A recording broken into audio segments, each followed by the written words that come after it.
যেহেতু আপাতত রাজনৈতিক সিনারিওতে ৩টা ব্লক হতে যাচ্ছে, একটা ইসলামিক ব্লক অলরেডি হয়ে গিয়েছে, আরেকটা হলো বিএনপির নেতৃত্বে একটা ব্লক হচ্ছে, আরেকটা হলো আমাদের নেতৃত্বে একটা ব্লক হচ্ছে।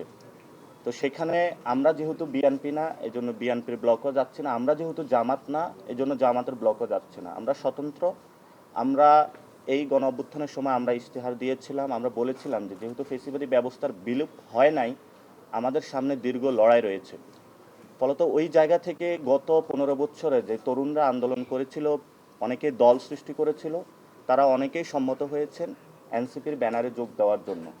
আমরা তাদের সাথে আলোচনা চলমান রেখেছি। এটা আমাদের সিদ্ধান্ত হয়েছে যে আমরা একসাথে একীভূত হয়ে কাজ করব। কিন্তু কী প্রক্রিয়াতে এটা হবে সেই বিষয়ে এখনও কথাবার্তা চলছে।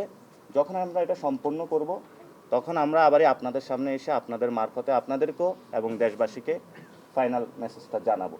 তবে এটা আমরা সিদ্ধান্ত নিয়েছি, গত 15 বছরে যতগুলো ব্যানার আছে সবগুলো ব্যানারকে আমরা একীভূত করতেছি একটা জায়গায়, এবং একটা বৃহত্তর তরুণদের অ্যালায়েন্স আসতেছে। এবং আমরা সেখানেও বলেছিলাম শুরুতে যেটা, ইনশাল্লাহ এই নির্বাচনে এনসিপির হাতে 150টা আসন থাকবে ইনশাল্লাহ। কিন্তু wine it comes to the practical, আমরা সেখানে বলেছিলাম যে আমাদের 150টা আসন আমাদের উইন করার এবং একদম কনফার্ম এরকম জেতার মতন সিচুয়েশনে আছে।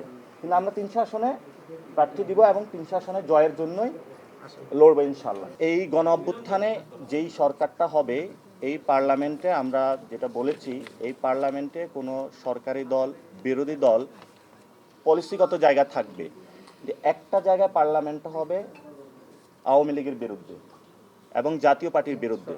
ফলত এই পার্লামেন্টে, এবং এটাও আমরা কনসিডারেশনে রেখেছি, যেখানে জামায়াত থেকে যারা তরুণরা দাঁড়াবে, যারা গণ অভ্যুত্থানে অংশগ্রহণ করেছিল, বিএনপি থেকেও যে তরুণ সমাজরা অংশগ্রহণ করবে, আমরা তাদেরকে বিভিন্ন জায়গায় যারা ভালো মানুষ তাদের প্রতি আমরা মৌন সাপোর্ট দিব। কিন্তু আমাদের যারা প্রার্থী থাকবেন আমরা কি প্রক্রিয়াগতভাবে বাছাই করব সেটাও আপনাদের সামনে আজকে স্পষ্ট করেছি। কিন্তু আমরা এটা দেশবাসীর সামনে স্পষ্ট করতে চাই, আগামীর যে সংসদটা হবে এখানে আওয়ামী লীগ থাকবে না, জাতীয় পার্টি থাকবে না। এবং এটা দীর্ঘদিন ধরে আমরা বলে আসছি, 5 তারিখের যে গণ অভ্যুত্থান সেখানে বুলেট রেভলিউশন হয়েছিল, এবারে ব্যালট রেভলিউশন হবে, যেই রেভলিউশনের মধ্য দিয়ে ভোটিং প্রসেস এবং সব জায়গা থেকে বাংলাদেশ থেকে আওয়ামী লীগ এবং জাতীয় পার্টি হারিয়ে যাবে ইনশাল্লাহ। গণ অধিকার কি আপনাদের সাথে একীভূত হচ্ছে কিনা? হ্যাঁ, এটা তো আমি উত্তর দিলাম, কথাবার্তা চলছে, আমরা সম্মত হয়েছি, ওনারা আসবেন। কিন্তু কী প্রক্রিয়া আসবেন সেটার কিছু পলিসিগত জায়গায় আমরা বলেছিলাম যে তাদের কাছে আমরা আমাদের আদর্শগত জায়গাটা ক্লিয়ার করেছি। এখানে কয়েকটা আসন বা দেনা পাওনার প্রশ্ন না, এখানে আমাদের একটা আদর্শিক লড়াই রয়েছে। এই আদর্শিক লড়াই, কারণ আমরা ওল্ড সিস্টেমের সাথে কখনো কম্প্রোমাইজ করব না, আমরা এতদিন করি নাই। এবং আমরা কয়েকটা ক্রাইটেরিয়া সিলেক্ট করেছি। আগামীর ইলেকশনটা হবে সন্ত্রাসের বিরুদ্ধে, আগামীর ইলেকশনটা হবে চাঁদাবাজের বিরুদ্ধে, আগামীর ইলেকশনটা হবে দুর্নীতির বিরুদ্ধে, আগামীর ইলেকশনটা হবে নারীদের পক্ষে, আগামীর ইলেকশনটা হবে আলেমদের পক্ষে, আগামীর ইলেকশনটা হবে তরুণদের পক্ষে।